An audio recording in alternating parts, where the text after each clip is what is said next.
just how intensely focused should we be on things like material and professional success, and are we I don't know, I had this extraordinary experience with a great Tibetan Buddhist teacher recently who said to me that the greatest wealth is a tamed mind.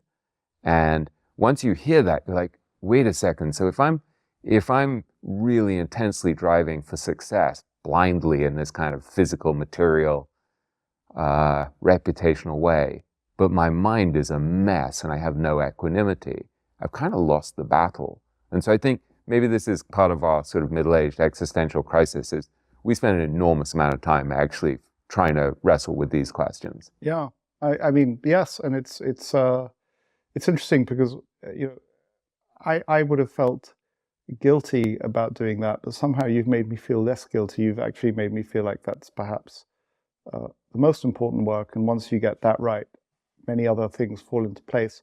I find myself reacting to just a calmed mind as being the ultimate goal. I feel like tamed mind, she tamed said. mind. Yeah.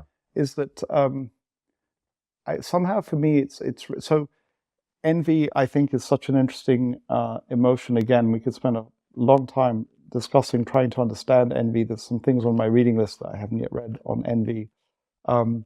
Mimetic theory, that is something that Peter Thiel is super into is, if you understand the envy in yourself, you can probably manage yourself a lot better, although it would not be good for the demand for luxury goods. So I'm quite happy that it's a phenomenon in humans. But again, envy is an interesting call to action. So when we feel envy, it's, I think, triggering something in us that says, I could be that, I could do that. And envy properly channeled says, that person has got something or is doing something that I would really like to be doing. And actually, maybe I can't do exactly that same thing. There's a path for me. What am I not doing that I can do? And so to the extent that I felt enormous envy for Warren Buffett when I was at D.H. Blair, and then I started taking steps, and I got far closer to a life that is suitable to me, and it was motivated. But what I find myself envying, I know that academia is very, very messed up in all sorts of ways, and there are practical academics or public academics who are no longer part of universities. But one guy that I was on a call with recently is an astronomer at Harvard University. His name is Avi Loeb, and he's a highly respected academic. And he writes something for his Substack email newsletter, short thoughts, not academic papers. Every 3 or 4 days, he's got an interesting thought that he's kind of sharing with his readership.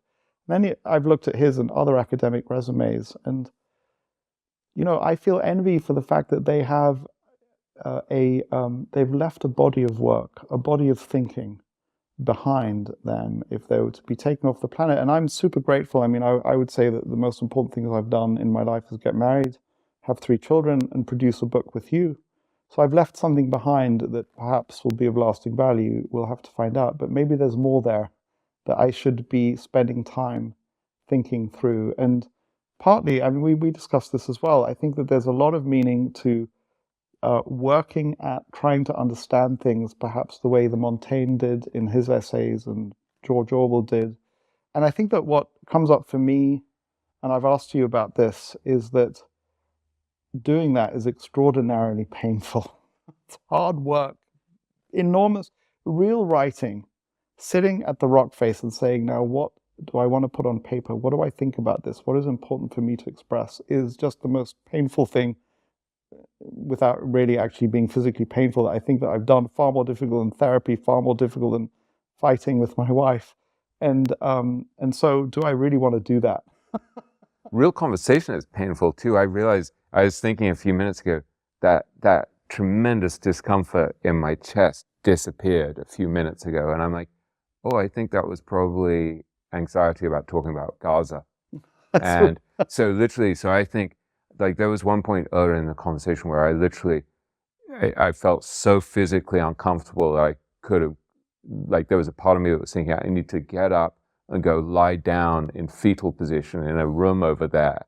And now I realize, Oh, that was like my body was like really anxious about the fact that I was going to raise this very painful, divisive, difficult issue. So I think it gets at the fact that and now thank God that's gone, because we talked about it, we talked it through. And so I think that's part of what we've been doing for years.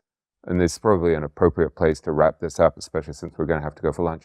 Not Is quite, because I got something I want to say to this. okay. And we haven't talked Proust. We're going to talk Proust. So. Okay. But part of, we'll talk briefly, but part of what this is about is some kind of inner journey where you're looking at these difficult emotions, you're looking at these conflicts, the painful conflicts between things like trying to be materially and physically successful in the eyes of the world and true to yourself. Like these are all, how to have your own views and be true to your own view and your own experience, and yet at the same time open to other people's views. I think this is why it's been such a rich area of exploration for us with the conversations we've had over all these years, and with your book and with you helping me with my book, that we're just sort of, we're grappling towards some sort of truth that requires us actually to look at quite difficult, quite painful, quite uncomfortable stuff.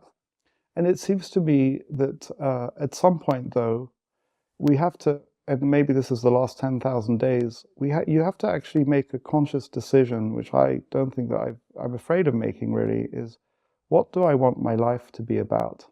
And there's this beautiful idea that, so Ben Franklin, printer. Ben Franklin was many, many more things than a printer, but there was kind of like, there's a friend of mine that I'm in a forum with and is like landscaper, and he's a real estate developer, very successful real estate developer, but landscaper. What is my life about, and what do I want that content to be? And two people came up to me as you were talking, and you're never going to expect who they are, but they kind of like live with me because, and so two Russian dissidents, we can talk about three, we can talk about Garry Kasparov, we can talk about Alexei Navalny and Vladimir Kara-Murza. I had the privilege of meeting Vladimir Kara-Murza, who was at Oxford, by the way. He's an incredible mind. Now, Garry Kasparov says, there's a book up on the shelf there, Winter is Coming. I hate what's going on in Russia. I'm going to do my very best to try and nudge it in a good direction, but I'm going to stay very, very safe in the West, where they can't get to me. Both Alexei Navalny and Vladimir Kara-Murza take an extraordinary decision. And,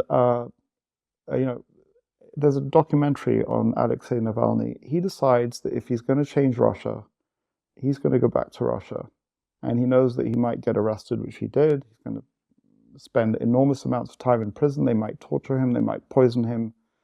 He's going to be separated from his wife and from his children. And I've met his wife, and she's an incredible lady. But in a way, Alexei Navalny and Vladimir Kara-Murza decided that what their life should be about is changing Russia and taking whatever risks it takes. And he's on the subway into Moscow, and he's being videoed on somebody's iPhone, and the police coming to arrest him. He says, "We have nothing to fear."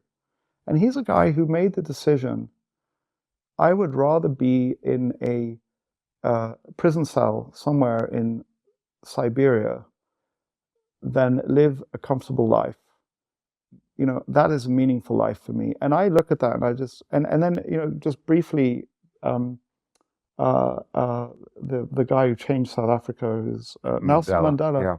So, his biography, many, many hours and days that he was away from his family because he was working on changing South Africa. And he got himself imprisoned in a way that's the same way that those two Russian characters did. And he had to spend all that time on Robben Island. That was a conscious choice that he made.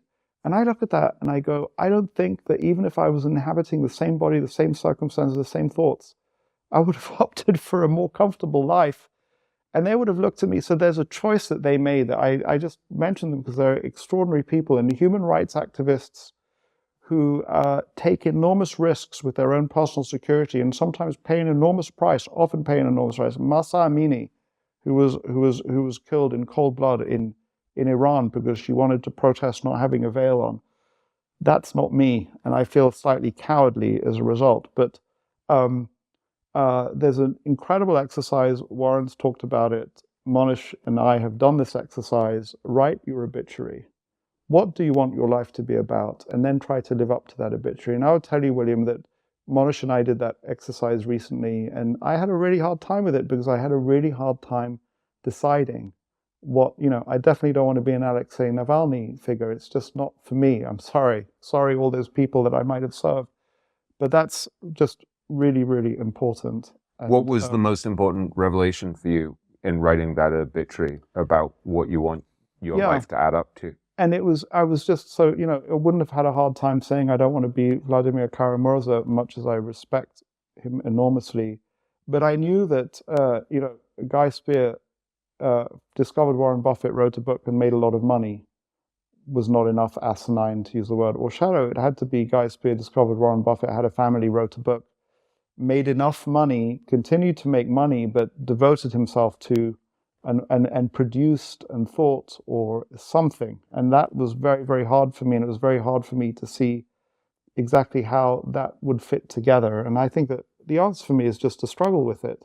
And, and so here's where I'll go into dangerous territory with you, William, just is that, so, I want to interrupt you for a second before you go into that dangerous territory, and we'll wrap it up in a couple of minutes. But when you look at Munger, whose nearly century-long life just ended a few months ago, does his life clarify for you anything about what when you look at his life, does that clarify at all this question of like what constitutes a really meaningful and valuable life? I think it does, yeah, and I think that's true. That's absolutely right, and in a way that it's hard to approach the multiplicity of things that he did, whether it was building dorms and being on the boards of hospitals and being at the center of an incredibly rich family with the summer compound in Minnesota. Yeah, I think that does. I think we have to make our own path. The Arthurian knights in the legends would enter the forest in the darkest place. We all enter the forest in the darkest place. I have to figure it out for me, and I'm nowhere close to figuring it out. He was a channel for rationality and worldly wisdom. I mean, I think he figured out somewhere along the road that was sharing wisdom, sharing rationality was a huge part of who he is. I think somehow, in our own less grand ways, we have to kind of figure out like where do I fit into this mosaic? It's something that's really interesting. The yin and the yang of Charlie and Warren. Warren with his singular focus on Berkshire, and Charlie with his extraordinary intelligence and rationality. That, looking at that person, I can't say I am friends or was friends with either of them. Known Warren just a very, very little bit, and Charlie even less. Just observed them from afar. I think that I would have, even though Charlie is the far more interesting conversation partner, an interesting person with all of the range of his mind, on some level, I think I would have preferred to have Warren as a friend. The Blumkins are friends with Warren. Somehow, I don't know why that is, but that's just an interesting thought for me. So yeah, those are, I don't know exactly. I mean, I don't even know actually how one figures that out because I failed at the obituary exercise. Unless you push me, I want to ask you, William, because it's come up multiple times. So the search is also fun and interesting, but I think it should be more than just a search. But I want you to talk to me about how it's clear for you that Proust is your author. And I think that I just feel like it's just fun to hear it again because it sort of puts it into my mind for me. I think that you're becoming a far wiser person reading Proust. And I want to hear you on that. I think it's really fun. I'll just try to wrap it up in a small way with this. So I think both Guy and I have been thinking for years, what's going to constitute a truly rich and abundant life for us? And given our limited amount of time, and for both of us, our limited amount of attention, because our mind goes all over the place, so we can very easily fall into rabbit holes.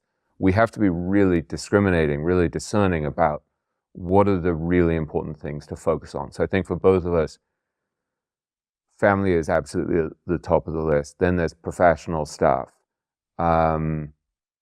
friendship, helping people, sharing insights that we've learned. And then there are certain things that don't really make that much sense, that you're like, no, this is ungodly important to me. And so for me, one of the things I figured out along the way is it's really important to me to study great literature and then figure out what's deeply valuable in it that applies in other areas of life. Josh Waitzkin, who wrote The Art of Learning, talks about thematic interconnectedness, this idea that when you find something in one area and it's interconnected with something in other areas, there's something really beautiful there about that kind of, if you find something in, say, for him, Taoism, and also in martial arts, and also in investing, that's kind of a really beautiful thing. And so part of what's wonderful for me about reading Proust, and this is the third time I've made a big attempt at the ascent of the Proust mountain. And it's hard because it's like 3,000 pages or something, and I got 400 pages from the end when I was 39, and then got distracted by Philip Roth and never finished. So now I'm trying again. I'm about 1,000 pages through this time, a little less. Part of the fascination with Proust is that among his other great gifts, he had an astonishing understanding of the human mind, of our inner life, and an incredible ability to understand the ways in which we're contradictory and that we lie to ourselves, we deceive ourselves, and also the way in which we appear as different things to different people. And so there's a beautiful example of this great character, Charles Swann, who's at the heart of the book, who is this tremendous aesthete who, if you want to identify, if you want to tell whether it's a real Vermeer painting or not, you can go to Swann. And yet, he's basically kind of destroying himself through this obsession with a woman named Odette, who's kind of a courtesan, a sort of high-class hooker. And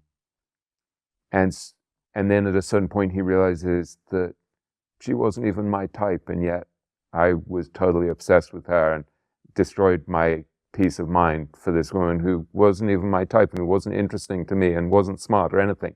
And then right after he's had this revelation, she's described as Madame Swann, and you realize that Charles Swann has married the woman after he realized this. And then they turn out to have a pretty happy marriage.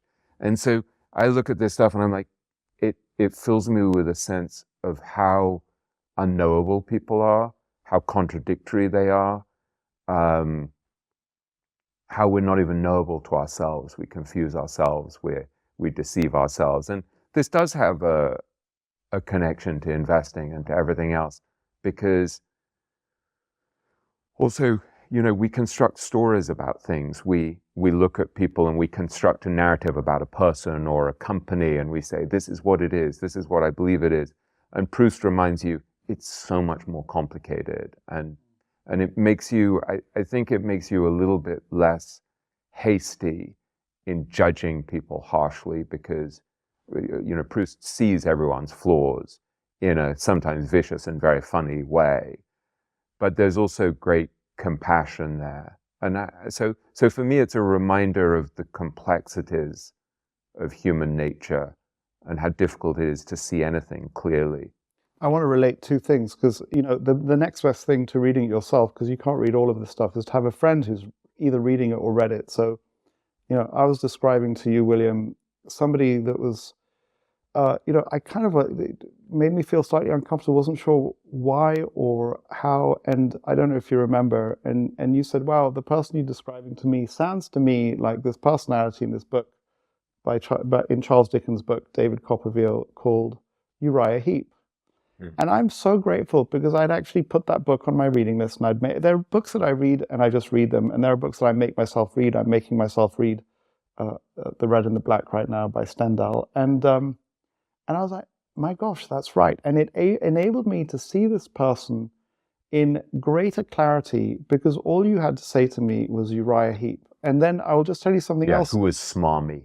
Uriah Heep was someone who was incredibly smarmy and would tell you what you wanted to hear and would make you feel good, but would be quietly plotting your downfall. Yeah, so go read David Copperfield, focus on Uriah Heep. But that, I think, first of all, I got wiser reading the book. And then by your referring to the personality and making that connection to me, Uriah Heep's personality to somebody in real life, I became wiser. So I really do think that reading the right literature that's for you at the right time, written by the right person, will make you wiser. And I'll just give you one more example of that I think is rooted in your reading of Proust, which is I brought something else up to you and you said, yeah, it just shows you how you never know people. That's all you said. And I was like, what the hell is he talking about? But now that you talk about Proust, I kind of think I understand where you're coming from. And so I think a beautiful thing, just to bring Nicholas Christakis into this. So, there are networks of wisdom that created. And so in many ways, I'm benefiting from the wisdom that you've received through Proust, even though I've not read Proust. And so that's kind of interesting in and of itself. And I'm looking forward to learning more. And I don't know if it's going to happen, but I've been told by William that if I start reading it myself, he might include me in a book group. But I know that I have to do some real reading for it. But I would have spent, I know you want to close it down. You've given me multiple hints, but I would have loved to explore that. But I'll let you take the mic and take control. Well, the real moral, I think, is that in our own different ways, we're thinking about how to construct a meaningful life for ourselves in all of our own weirdness. And so for Charlie, constructing a life where he didn't read fiction was just fine because he was busy designing dormitories. I have no interest in designing dormitories, but it's pretty fun for me to read Proust.